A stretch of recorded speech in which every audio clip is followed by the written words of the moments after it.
No, thank you. Is that butterfly? We never play that.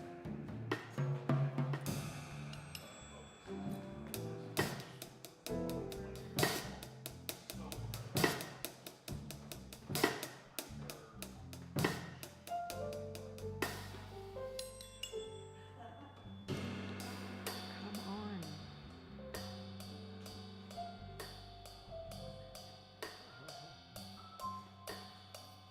I thought I was playing Star Wars.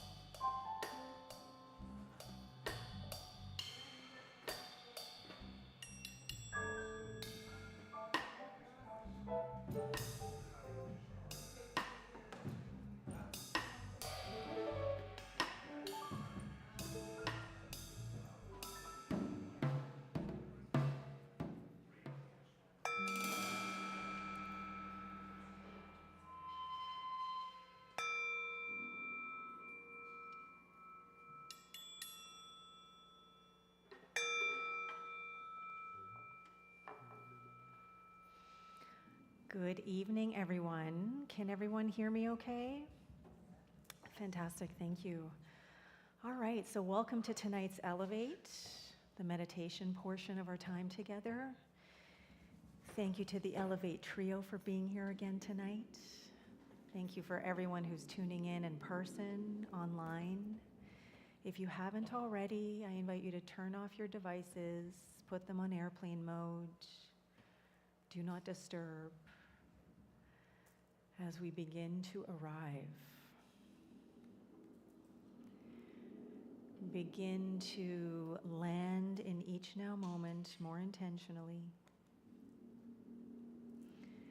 Allowing our bodies to soften as we do. Perhaps settling in by shaking off the day, the hustle and bustle of the week, in whatever way feels good and nourishing. Allowing our bodies to settle into our skin, allowing ourselves to settle into the seat that we're in, allowing ourselves the opportunity to slow down and be more fully present in each now moment. And so if you haven't already, I invite you to close your eyes or lower your gaze. Whatever it is that feels comfortable, supportive, nourishing.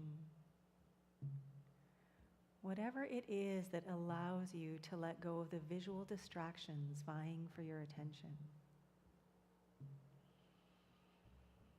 And as we continue settling into this meditation time together, let us open up to the sounds and rhythms and vibrations being offered by our Elevate Trio. A soundscape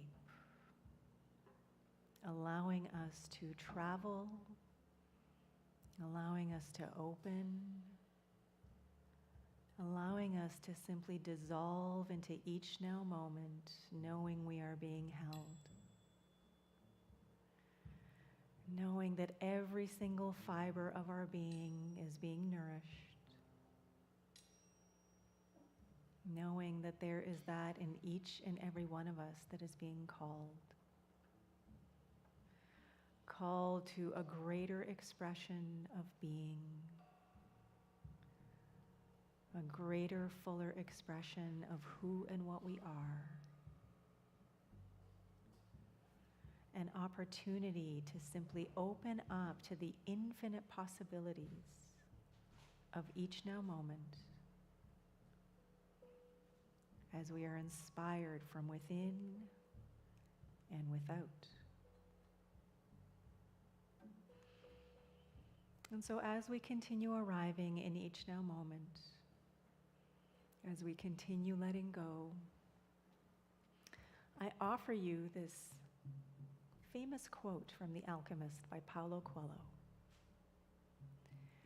When someone makes a decision, he is really diving into a strong current that will carry him to places he had never dreamed of when he first made the decision. Once again, When someone makes a decision, he is really diving into a strong current that will carry him to places he had never dreamed of when he first made the decision. So as we move into about 15 minutes of uninterrupted meditation, I invite all of us to open up to decisions that we've made, decisions on the horizon, and perhaps choose one to focus on during meditation, allowing yourself to open up to the infinite possibilities of where that decision might take you. So now, held, inspired, and infused by the soundscape of the Elevate Trio, about 15 minutes of uninterrupted meditation.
So I gently invite you to start shifting your attention back to your physical presence,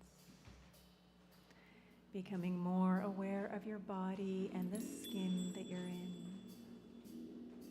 becoming more aware of your clothes and the seat that you're in, becoming more aware of the environment around you and the space you're taking up. And as we continue becoming more physically aware, I offer you this quote from The Alchemist once again. When someone makes a decision, he is really diving into a strong current that will carry him to places he had never dreamed of when he first made that decision.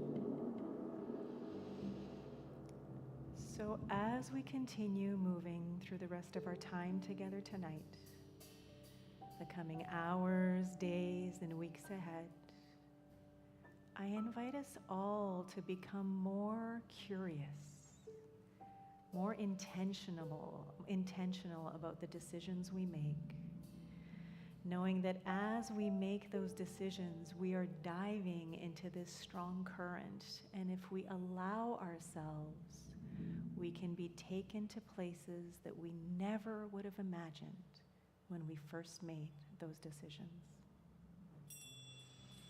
So now, if comfortable, I invite you to plant both feet firmly on the ground. I invite you to lengthen your spine. Feel free to stand if you wish. You can extend your arms out by your sides with your palms facing upward. And just take a few moments. Allow yourself to be breathed for just a few moments longer as you tune in to all of that energy that is whirling and swirling around. Knowing that that same dynamism, that same enthusiasm is alive and well and active within. And now I invite us all to scoop it up, up, up, above our heads, pressing our palms and fingertips together. And then gently bring it all down. Intentionally, mindfully, purposefully, joyfully, lovingly, all down into the heart. Enjoying a moment of gratitude and appreciation, perhaps deepened awareness or understanding, perhaps more openness to what is possible, and maybe some grace. And so let us finish off our meditation with 3 nourishing, life-affirming breaths together. First breath in,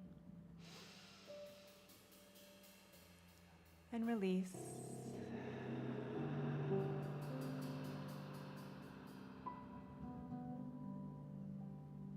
Returning back to your natural breath.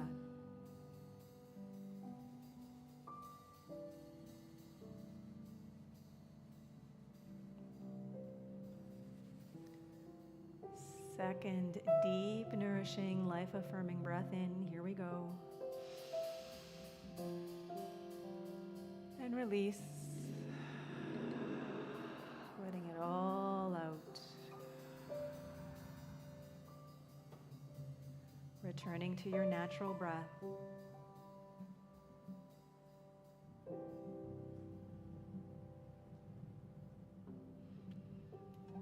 And with this third breath, I invite you to receive the biggest, most life-affirming breath in yet. Here we go.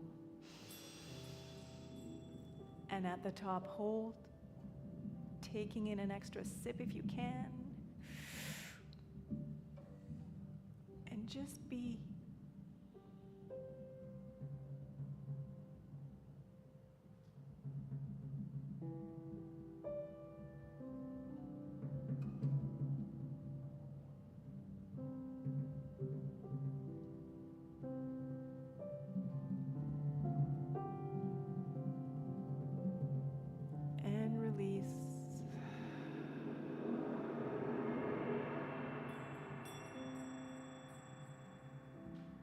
returning back to your natural breath. I am so grateful for your time and presence and for everything that comes next. Namaste.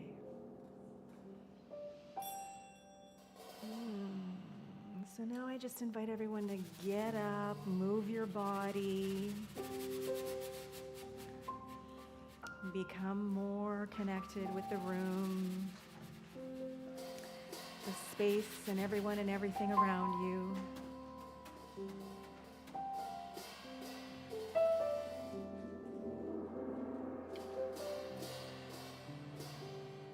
How blessed are we to have Pablo Cogdanas, Peter Dowse, and Kelby MacNayr here every single week. Thank you, gentlemen.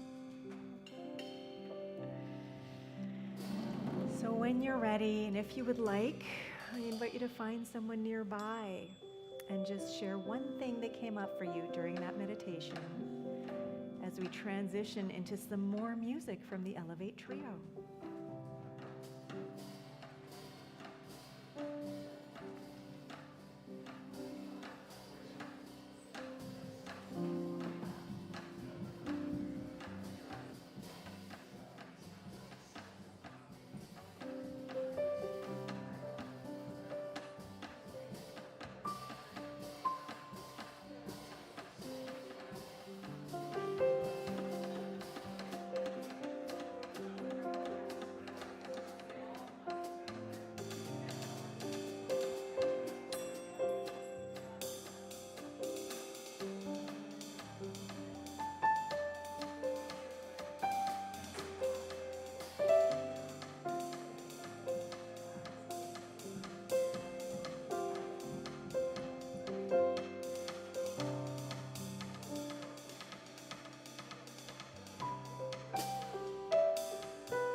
Yeah?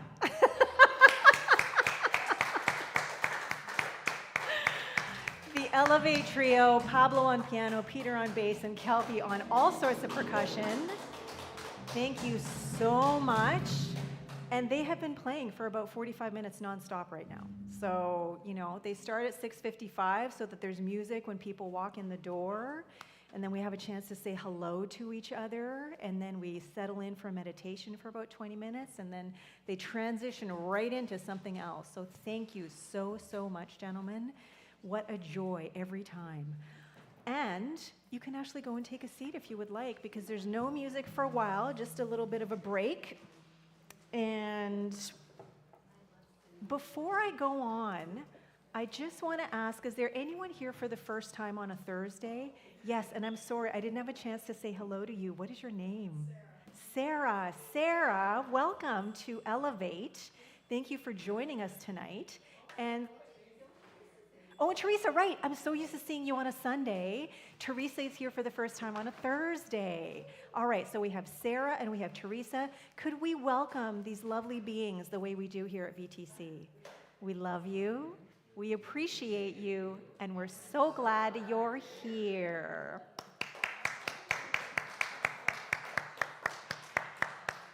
All right, so where is it that we all are gathered here on a beautiful, sunny Elevate Thursday?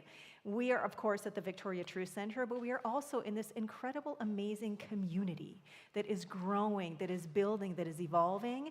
And the thing that we are gathering about most of all is actually our theme for the month, which is love.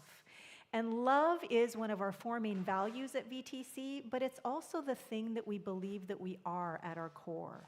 We teach, we believe that there is only one thing going on, and whether you call it spirit, source, creativity, the quantum field, God, love, or something else that works for you, we believe that there's only that. And so if there's only that, it means there's nothing else. There's nothing separate from it. There's nothing different from it. And that means that we're all that.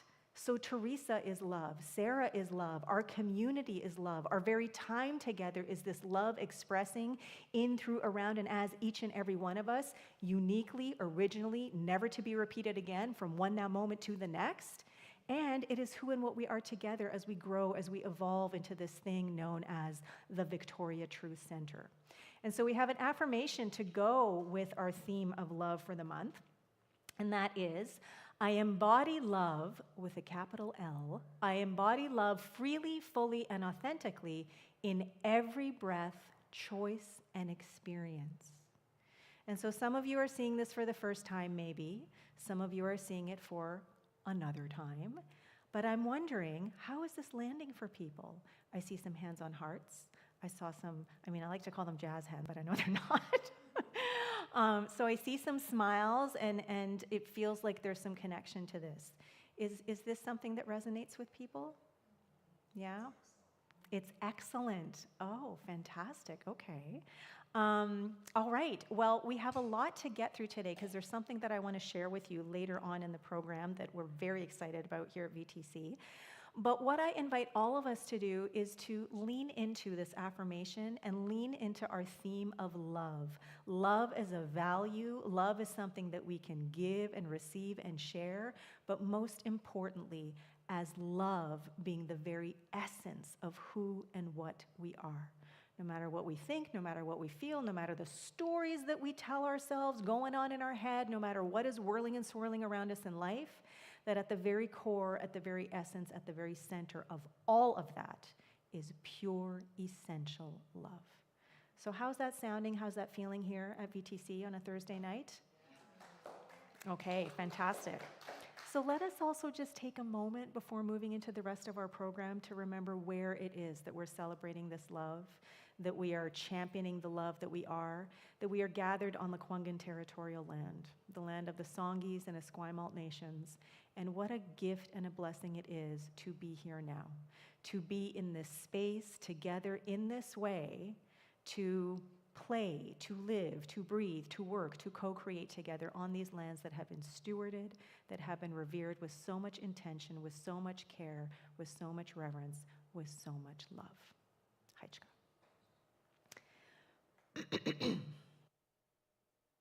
Okay. All right.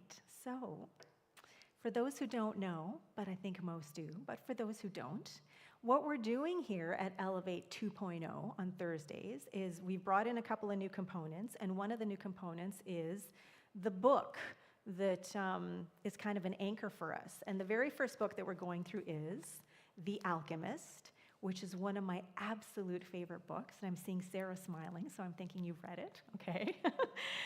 And so we are maybe about a third of the way through, and it's been a little slow going, for the last several weeks, but it's because there is so much in every single scene, every single conversation, every single sort of 10, page clip. There's so much going on there. And the reason that this book is the one that came to the surface with all of the other choices that were there is because it started in the month of relatability. And there are so many themes in this book that are universal, that so many people, no matter where you're from, no matter how old you are, no matter where you are on your journey, can relate to.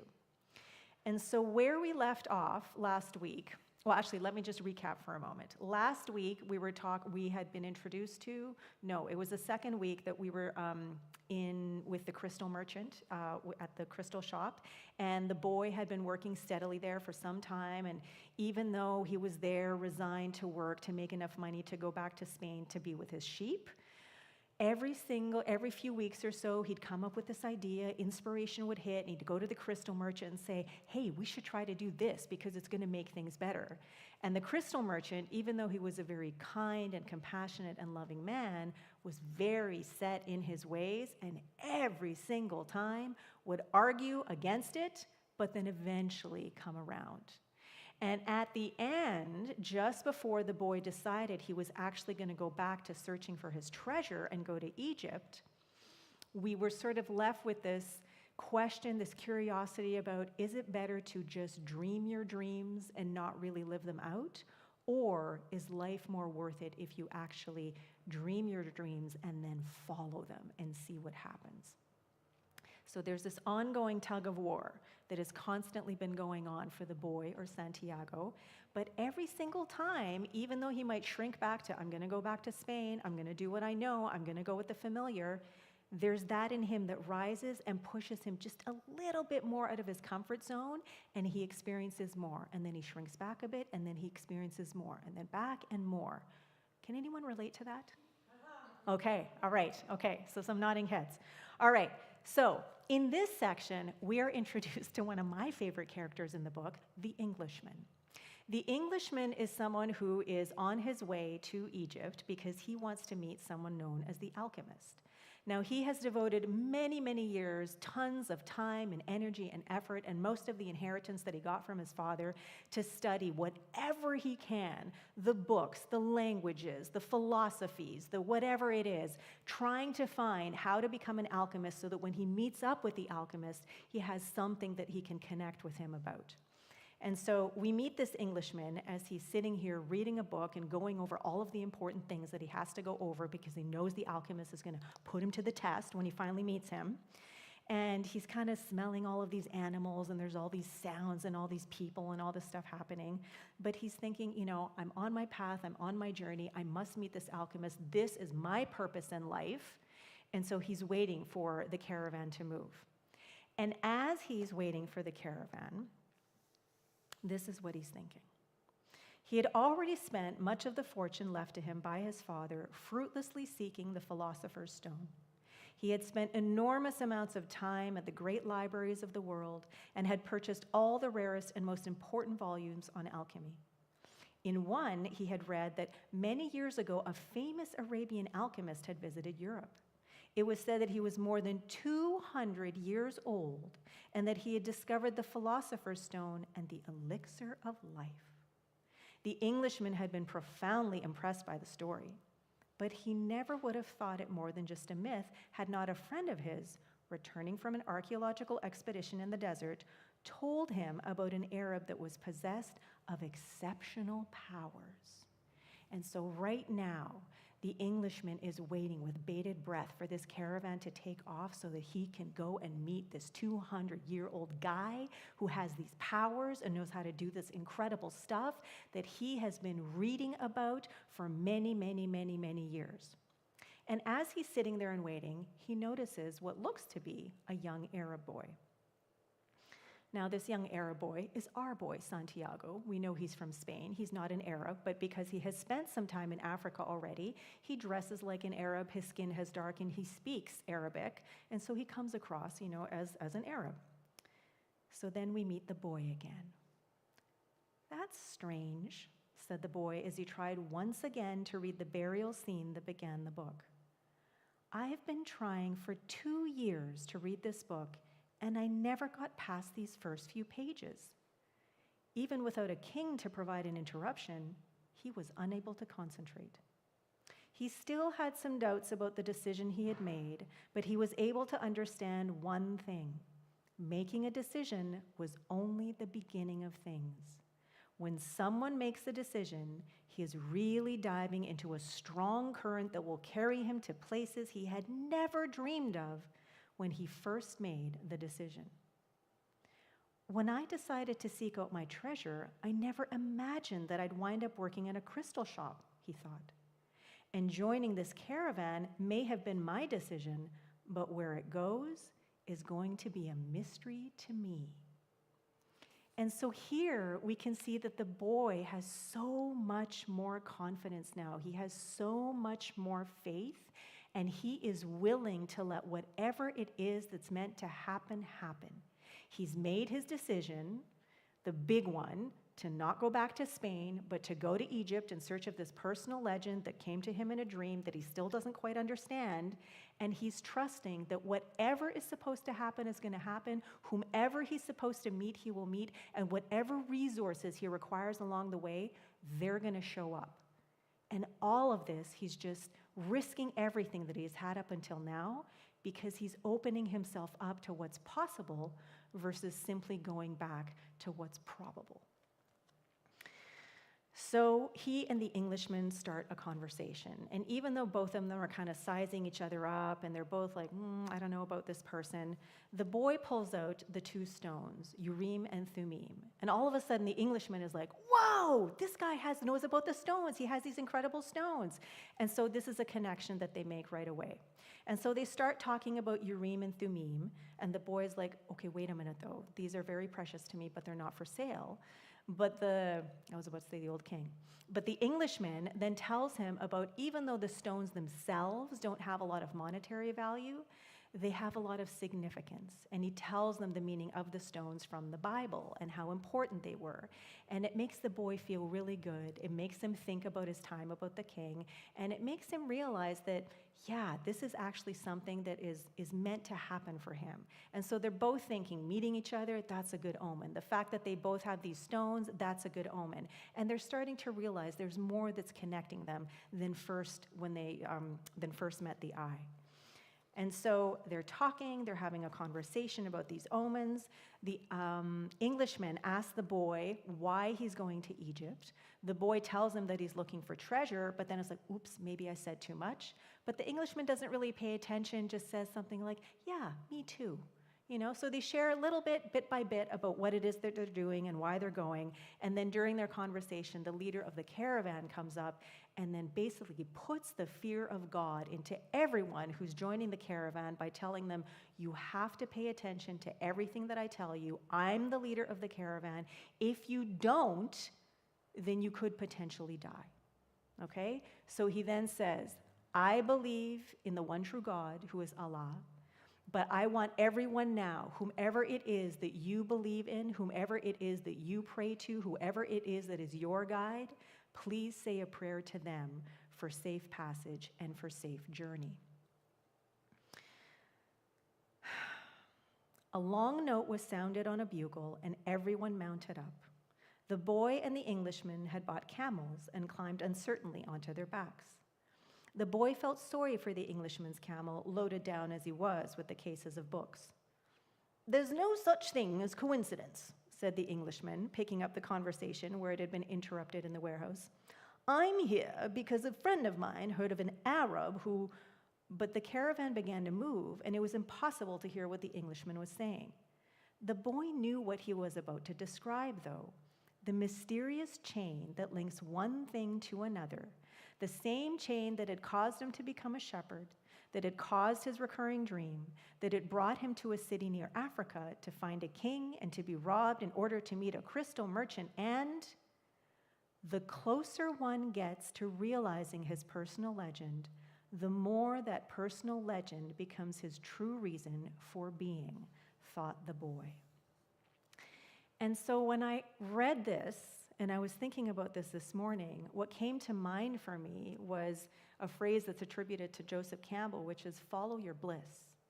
And that's basically the same thing that they're talking about here in this story of realizing your personal legend or following your dreams. That there is something that is such a massive, intensive call on your heart, on your being, that you can't help but go and follow that. And then I really started thinking, is it just about following? Or is it kind of like when the boy was thinking about his sheep earlier in the book, and he's talking about, I wonder if it was really the sheep teaching me things, or if I was learning from them. And here I'm thinking, is it really just about following, or is it also allowing yourself to be led?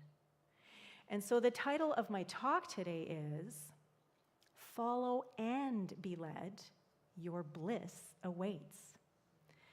And so I just want to shift directions for a moment, because this morning, another thing that came into my purview was a post by Sherry Morgan, one of our members and a friend to many of us here. And it was actually about Paulo Coelho's life. And I realized in the 8 or so years that I've been reading this book again and again and again and again and again, I actually don't know very much about him. And so there was this post on Facebook, and it talked about how when he was 19, his parents thought that he was having a mental breakdown, and so they institutionalized him. Not once, not twice, but 3 times. And every time, he ran away. And the reason that they institutionalized him was because he said he wanted to be a writer. They wanted him to be a lawyer, I think it was, and they thought that because he was talking about being a writer, that this creativity was somehow a psychotic or mental break or something, and that he needed to be fixed so that he could actually, ironically, live out his personal legend that they thought was the one for him, right? And so the thing was that he did pursue his dream to become a writer, and he wrote The Alchemist. The first publisher who published it thought that it was an absolute bomb. it did so poorly in sales that they actually released him from his contract, gave him the rights to the book back, and washed their hands of the whole thing.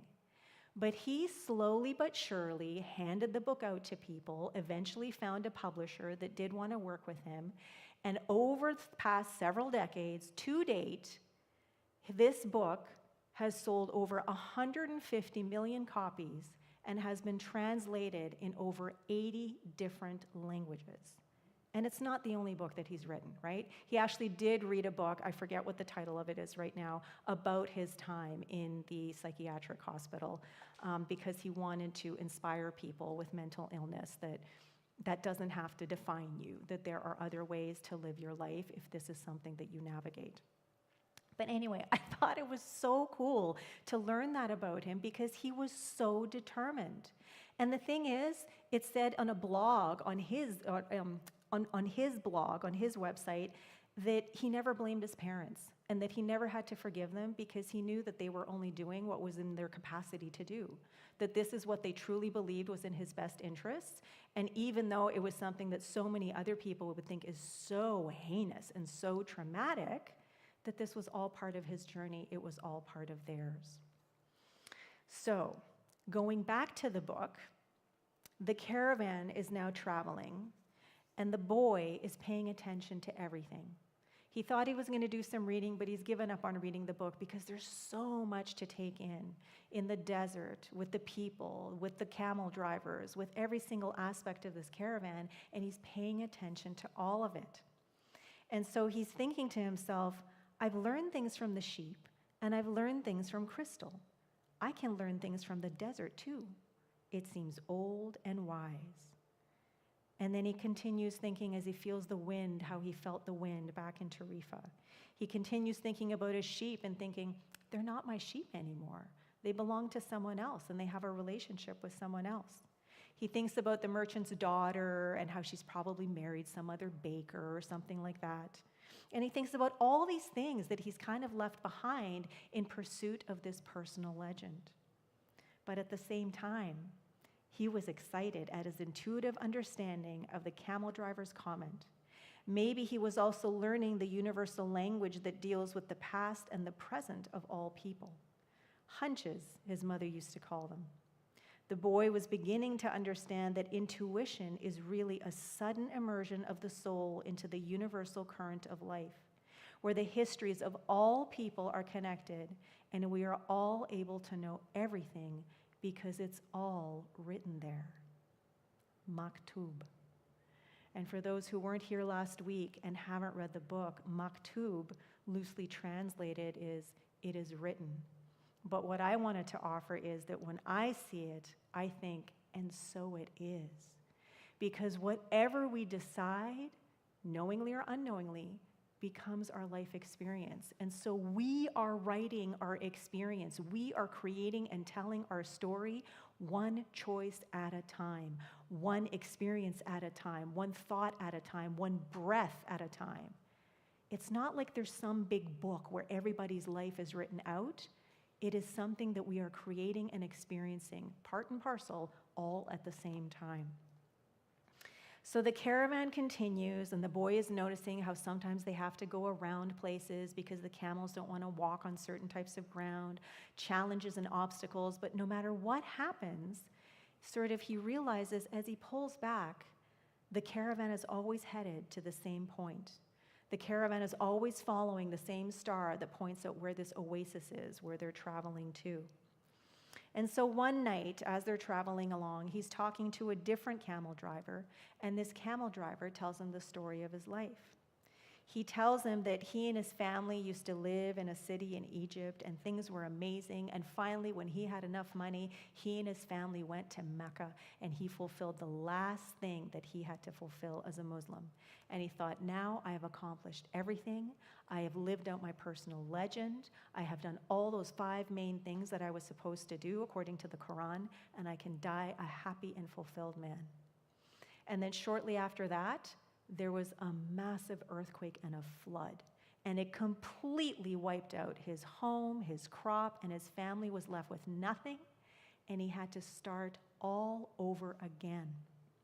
But as he's telling this to the boy is listening, and what the boy hears is that it doesn't matter what happens because it's the journey that is the whole thing. The journey is the thing that is the gift, and that we are the ones who get to decide how to navigate even the worst challenges that come up.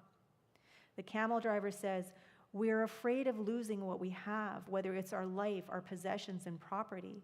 But this fear evaporates when we understand that our life stories and the history of the world were written by the same hand. So again, it's not like there is a book that has everybody's path outlined. Every moment we are creating our life anew, and every moment we are at choice. We are at choice to show up and choose and create according to that call on our heart, our truth, our inherent, loving, amazing, creative, infinite nature, or the things that we have known up until now, the things we have experienced up until now, the thoughts, beliefs, the stories, all of the stuff that is familiar, all of the memories, we can keep going with that. But what happens if we do that?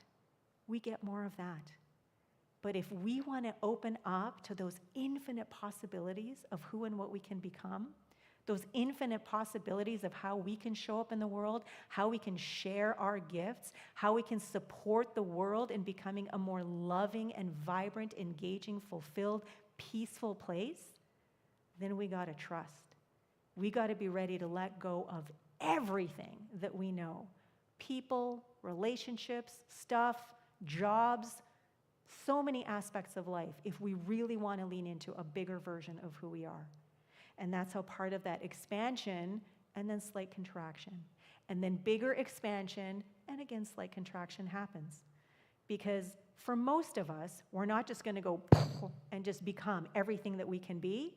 We're going to have to test those boundaries again and again and again and again, kind of like when a little toddler is learning to walk, or when they're finally talking and they start saying no to everything. They're drawing a boundary, right? But they're testing those boundaries all the time. How much more can I say? How much more defiant can I be? This is what's happening for the boy. This is what's happening for the Englishman, even though he doesn't really know it and isn't aware of it in the same way. So they continue on, and one night the Englishman can't sleep, and so he asks the boy to go for a walk. And he asks the boy to tell him about his life and his adventures. And so the boy tells him all about his adventures, and the Englishman is just so fascinated by what happened at the crystal shop. And as the boy is telling him about all these innovations and all these things and all the ways that he convinced the crystal merchant to up-level in his shop and experience life in a more engaging and fulfilling and prosperous way, the Englishman says, that's the principle that governs all things. In alchemy, it's called the soul of the world. He goes on to say that everything on the face of the earth had a soul, whether mineral, vegetable, or animal, or even just a simple thought. Everything on earth is being continuously transformed because the earth is alive and it has a soul. We are part of that soul, so we rarely recognize it, that it is working for us. But in the crystal shop, you probably realize that even the glasses were collaborating in your success. And as I read that statement, as I hear Jeremy Irons narrate that statement, I think about VTC, and I think about this actual building, and how this building is calling in community, and how this building continues to call in the extraordinary music that we get to experience again and again and again. And as long as each and every one of us, whether you're a member or not, but each and every one of us is present to those possibilities, is present to all of this stuff that is going on, that is interconnected, the more aligned we are with that, then the more this community can thrive, the more we can grow, the more we can support other communities out in the greater Victoria community, and the more that intention ripples out into the world.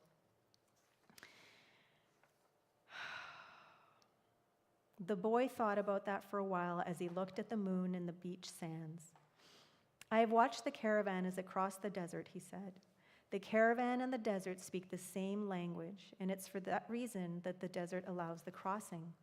It's going to test the caravans every step to see if it's in time, and if it is, we will make it to the oasis.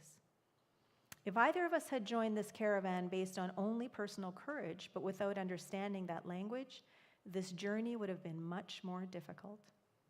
They stood there looking at the moon. That's the magic of omens, said the boy. I've seen how the guides read the signs of the desert and how the soul of the caravan speaks to the soul of the desert. The Englishman said, I'd better pay more attention to the caravan. And I'd better read your books, said the boy.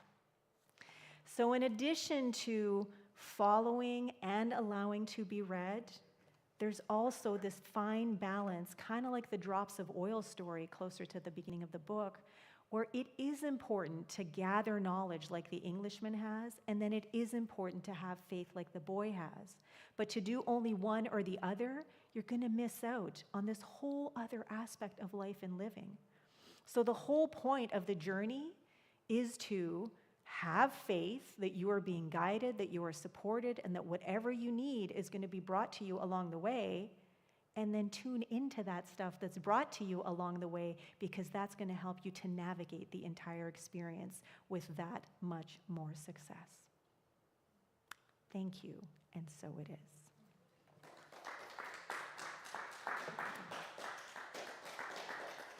All right, so now I'm going to invite everyone, if you would like to get into little groups of 2 or 3. Wow, the light changed so much all of a sudden. 2 or 3 or 4, whatever it is that feels good for you, and have a little chin wag, unpack, what it is that you just heard. If this isn't your jam, that's totally fine. Make yourself some more tea, go outside for some fresh air, hang out at the interactive table. I will ding the meditation bowl when it's time to come back, and then we'll have some more music. Thank you.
2-minute warning, 2-minute warning.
The bell tolls for thee. Come on back, everyone. And as you're coming into formation, I'm going to start talking about announcements, and I'm going to hand out the You Are Beautiful blessing box to Stephanie. You are beautiful. So this Sunday night, Jen Lang is back for another Sunday night soundscape and meditation with her singing bowls and her beautiful light language. So if you haven't had a chance, if you have had a chance, then please come here on Sunday night and join Jen Lang for a beautiful, beautiful experiential. Spirit of Jazz and Soul. This is a brand new summer concert series that VTC is hosting starting next week. Can we get Kelby MacNayr up here, please? Next week, Miss Louise Rose, who is absolute jazz royalty, is going to be kicking off the series next Friday, doing a solo concert in honor of African history, Juneteenth. And so set your Fridays aside until we close in August, because every single Friday there's going to be a concert here from 7 to 8:30 p.m., someone different every single week, all right? And so we know it's Louise Rose next week, and then we'll see who shows up after. VTC orientation class coming up on Sunday, July 19th. If you want more information about this free event that is open to anyone who's interested about what is New Thought, who is VTC, and how do we show up in the world, then this 75-minute workshop is the orientation class for you. I'm really looking forward to it. It's going to be a good time. There's going to be a light lunch served before that, right after Celebrate. So just like with any event, go onto our events page on the VTC website, click on it, and you'll get more information there. If you haven't heard already, VTC is taking a couple of weeks for summer break this year. We're going to be closed for in-house programming from Friday, August 21st to Wednesday, September 9th. So that means no Celebrate, no Elevate during that time. So mark your calendars. It's also on our calendar if you should go to the VTC website. And I need someone to come up. I need a volunteer. It's not a big job. Just someone put up your hand or walk up to the stage. Come on, do it, do it, do it. Thank you, Leslie. All right. Okay. This is a brand new challenge. I need you to pick a name from here, and the person has to be here, okay? So if they don't even read it, okay? So, oh, wow, the sun. So the Spirit of Giving Challenge has been 2 years in the making. It is something that former brand steward Sherry Hauser and I came up with, and it was finally approved last month. And so, is it? I just picked Sherry, and then I picked you. Okay, no, don't pick me. All right. And so this is about inspired giving, okay? It is about giving in love, inspired generosity, investing in community, nurturing connection, and growing together with VTC Matching the Gift. We started this on Sunday, and we had more donations on Sunday, according to our treasurer, than we have in a long time, because here's the deal. Every time you donate or tithe to VTC, your name goes into this little draw. So the more times you donate, the more chances you have to win, okay? And then the winner, who happened to be John Hutton on Sunday, gets to choose where VTC donates our donation next month, okay? So John has chosen Rainbow Kitchen, so part of the donation is going to go to Rainbow Kitchen. So this is about donating to a community, an organization that inspires you, not just because they could use the money, but because they are doing some kind of work that you feel inspired by that makes a world a better place for you, okay? VTC matches the amount, so we're doubling the tithe or the donation.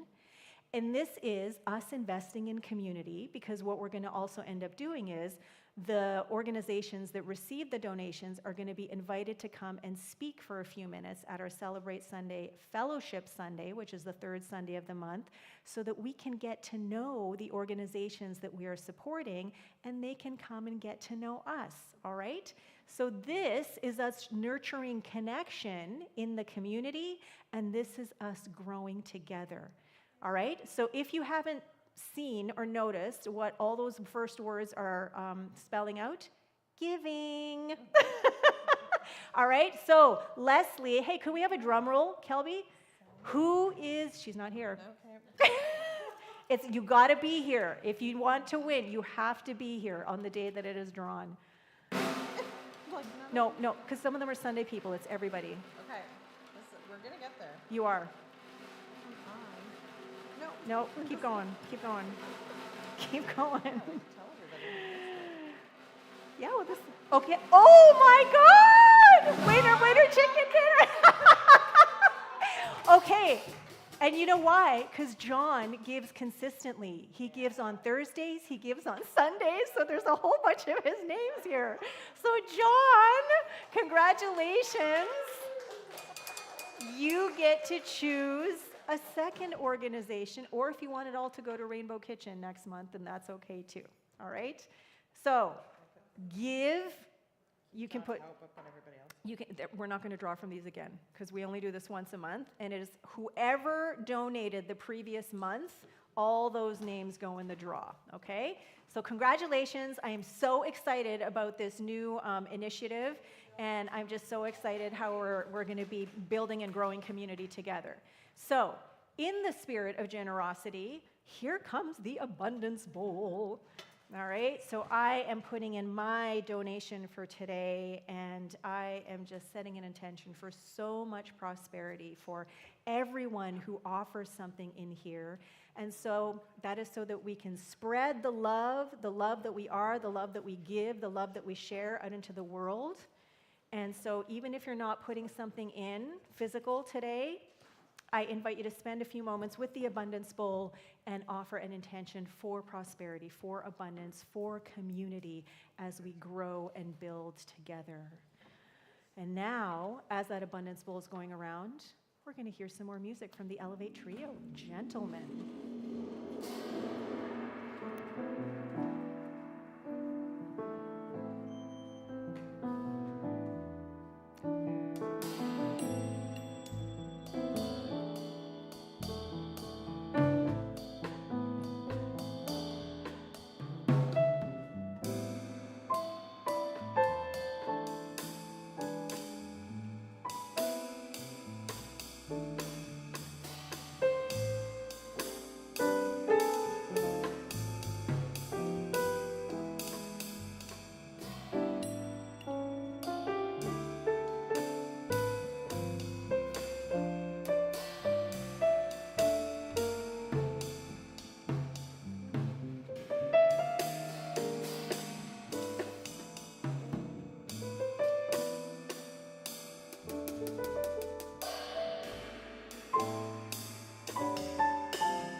The Elevate Trio. Let's give them a hand. Mr. Pablo Cardenas on piano, Peter Dowse on electric bass, and Kelby MacNayr on drums and other percussion instruments, and about to be on vocals.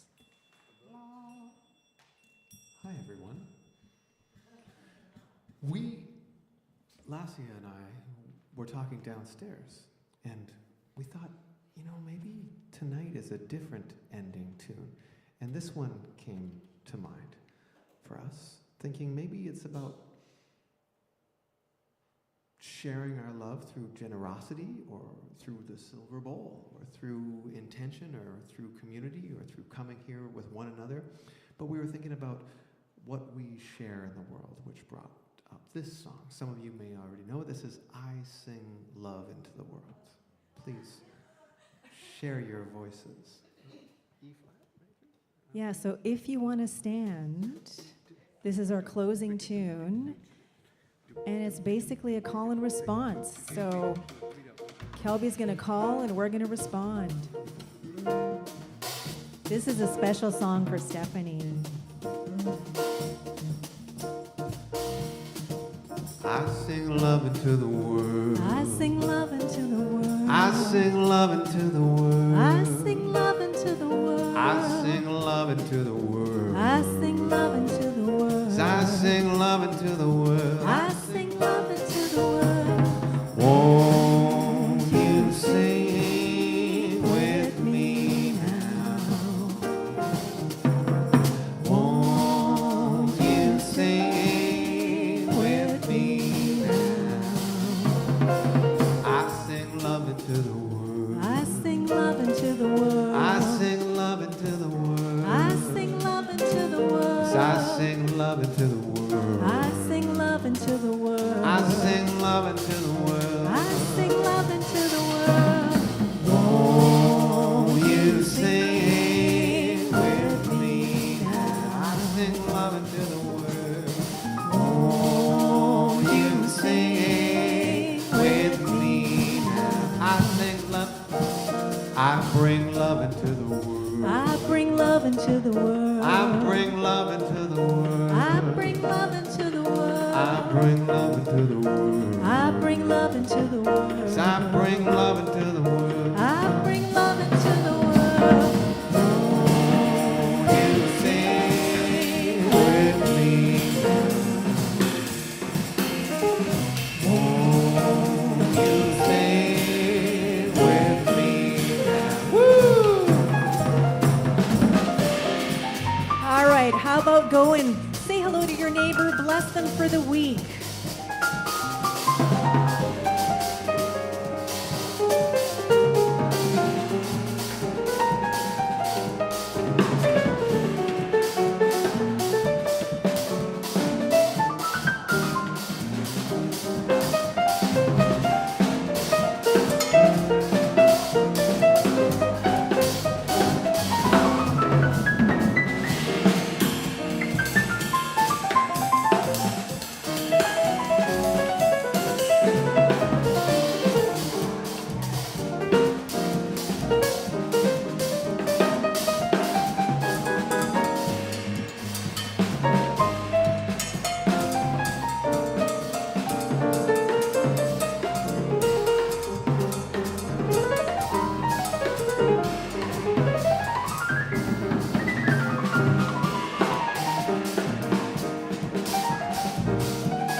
Pablo Carnes.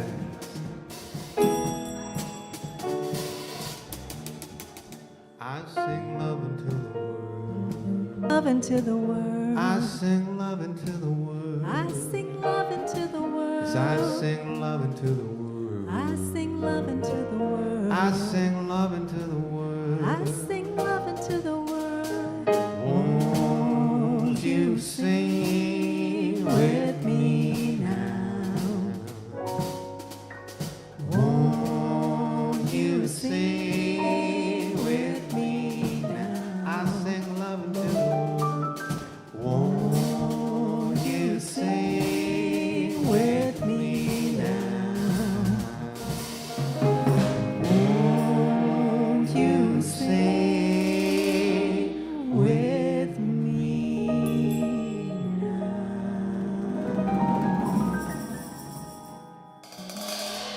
Woo! That is another Elevate here at VTC. Pablo Cardenas on piano, Peter Dowse electric bass, Kelby MacNayr vocals and drums. Thank you to the entire tech crew in the back. Jamie was here but left. We have Danny, we have Isabel. Glenn was here in the beginning too. Thank you to Denise for greeting and helping to set up.